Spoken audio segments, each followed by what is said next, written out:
Want to give a quick shout out to all of my patrons. Thank you so much for continuing to support my channel. And I am done. Okay, so I just finished listening to The Stand by Stephen King, and I want to give you my unedited thoughts upon finishing this book, which was just right now. So I have very conflicting feelings about this book. Ultimately, I really felt like I was going to give this a 4 out of 5 as I was reading it, but I'm going to downgrade it to a 3.5 out of 5 for a bunch of reasons. So I liked it. Don't get me wrong. I do have a lot of problems with it. And I think ultimately that this review is going to sound more negative than I ultimately feel about the book, because I felt like there's so much promise here, but there were just some things that went wrong. And I'm left kind of feeling like maybe it's a me thing, because I feel like everybody that I've talked to about this book, and I've been talking to a lot of people about it on my Discord channel. If you haven't joined the Discord yet, it's the greatest Discord channel in the world. Check it out. Hit the link down below. I'd love to have you and talk about books with you. But it feels like everybody likes this. And everybody that I've heard talking about this even outside of Discord have also loved this book. And so, I don't know, maybe I'm just not a Stephen King guy. I did read 11/27/62, was that it?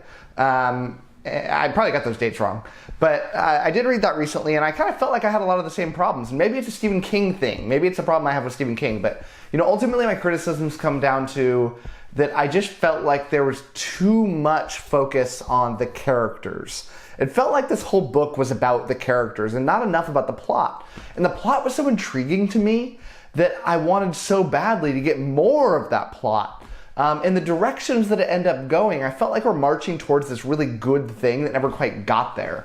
I mean, the ending was very anticlimactic. It was like that in the other book that I read too, and maybe this is just a Stephen King thing that I'm just not quite getting. But yeah, it's strange. I can't quite figure out what my problem is here. But if you don't know anything about this book, this is an enormous book. I did audiobook, and it was like almost 50 hours, which is enormous. It took me like the better part of a month, like almost a whole month to get through this book, which is forever. I normally kind of make my audiobooks a little bit shorter in length because I listen to audio a lot less than I read physically. But I ended up going audio on this because, I'm always looking for more audiobooks to listen to, because if a book's too complicated, if there's too many characters, too many different pieces moving, I gotta look at maps, I gotta look at a glossary, then I always wanna read the regular book of it. So I have more books that I wanna read than audiobooks. And when I looked at this one looked like an easily digestible book. So I went audio. I went for the unabridged version, and maybe that was a problem. Everybody says the unabridged version's better. I looked around online, and literally everybody tells me that. My own brother, who never recommends me books, he mentioned that I need to read this and I need to read unabridged. So I went that way, but it was just too much. And I don't have a problem with books that are really long. This is not the longest book that I've read. I read a book last year that was like 1,800 pages, and I gave it a 5 stars. So, my problem here wasn't, that it's long. It's like that it spent too long on the wrong things. I mean, this book is about the apocalypse, essentially. It starts before that, and there's this disease. In the book, it's called Captain Trips. That's not the official name, but that's what everybody calls it. And think of it like COVID, but about 1 million times worse, where 99% of the population dies off, and we're left trying to figure out how to pick up the pieces from there. And it took well over half the book, or maybe not, around half, until the plot really started moving, until the disease kind of, really hits and the deaths really start happening. There's so much buildup here. Stephen King wants you to really understand these characters in vivid detail.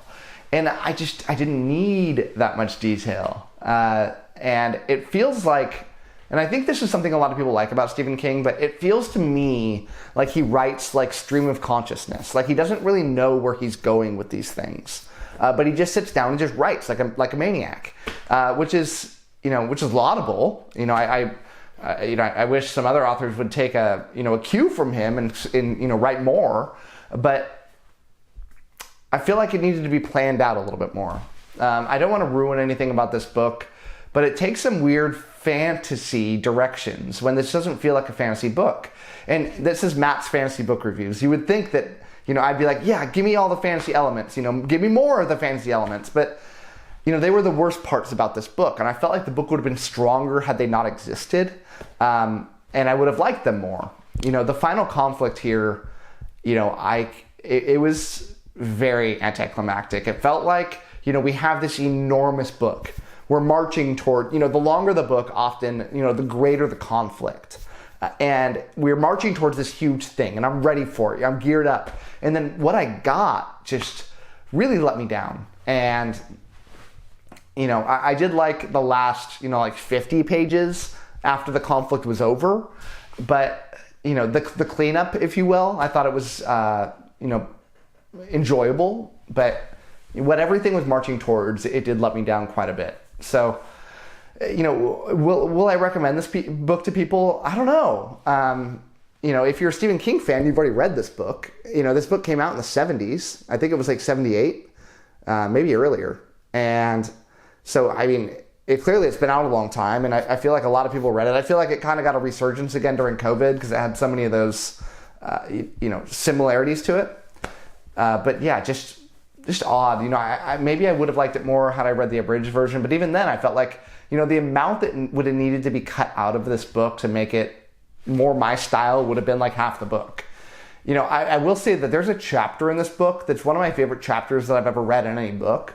It's a chapter where everything blows up, not literally blows up, but when the disease just, boom, and anarchy is starting to go, pop off. And I thought it was so good. I couldn't stop listening to it. It was amazing. I loved listening to it.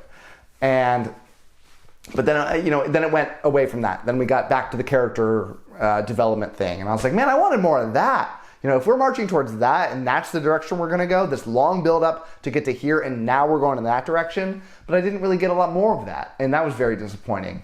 I will say, if you can if you want a long audiobook, the narrator here was wonderful. I liked the voices that the narrator put on this. I thought, a lot of narrations are done rather poorly. This one was not done poorly at all. So, check this one out. And, for like one Audible credit, you get like almost 50 hours of listening. So that's awesome. If you can get it for free, even better. If you can, get it at your library. But, I will shamelessly plug, but if you want to get this on Audible and you don't have Audible, check out the link down below, audibletrial.com/Matt. And if you sign up for a free trial, you don't even have to buy anything. You can cancel the trial when you're done. But if you sign up for a free trial, I get a kickback, and it helps my channel out. So consider that if you don't have an Audible trial yet. But yeah, the narrator's great. So, and even though that I'm not over the moon about this book, I did like it. And there's a good chance that you're watching this and you're like, oh, I like those types of things. And you're going to fall in love with this book if you really like this long character buildup. But ultimately, I try to think of other books that are similar to this where they're all character and they, don't go down the plot aspect as much. And the thing I come back to often is like Realm of the Elderlings by Robin Hobb. That's what I would describe as her books. The plot are decent. All the live ship trailers, I thought the plot's amazing. But outside of that, the Fitz plots are, subpar. But I love them. They're some of my favorite books because the character writing's so good. But the prose is also top tier. And the prose here, it's stream of consciousness. It's not it's decent, but it's not going to blow you out of the water. So if you want intense character development, yeah, check this book out. I did like the plot in general, this idea that a disease is taking over the earth and now we're going to get factionalized, and the anarchy that results from this, I thought was very fun. I've played a lot of video games that explore the same type of topics. There's TV shows that explore the same. I'm sure there's a lot of books that explore the same, but I certainly have not read them myself. So I've read, kind of like zombie apocalypse type books, but this is not that. We don't get any of those aspects. The fantasy elements I'm talking about, I don't want to ruin for you because I do think that there's a lot of people out there that are going to say those are amazing. So I don't want to, ruin anything about that. But they don't involve zombies or the undead or anything like that. But it's more of like celestial kind of things and, kind of like prophecy type stuff. So I feel very conflicted on this. I wanted to like it so bad. I mean, the people that have recommended this to me are people that I trust a lot, and I will still have a lot of trust in. So, yeah, is it a me thing? Probably. There's a reason this book is, well regarded and a lot of people's favorite book of all time, and certainly a lot of King fans' favorite Stephen King book. So, yeah, I don't have a lot more to say about this. I'm not going to break it down in my traditional, each part of the book. I feel like I've done a pretty solid job at kind of going through all the things that I liked and didn't like about it. So I will end there. Thank you so much for watching, and as always, happy reading to you. Thanks again to all of my patrons, with a special shout out to my Ascendant tier patrons, Sky, Russell, Ron Reich, Romeo Mike, CJ, and my book is lit.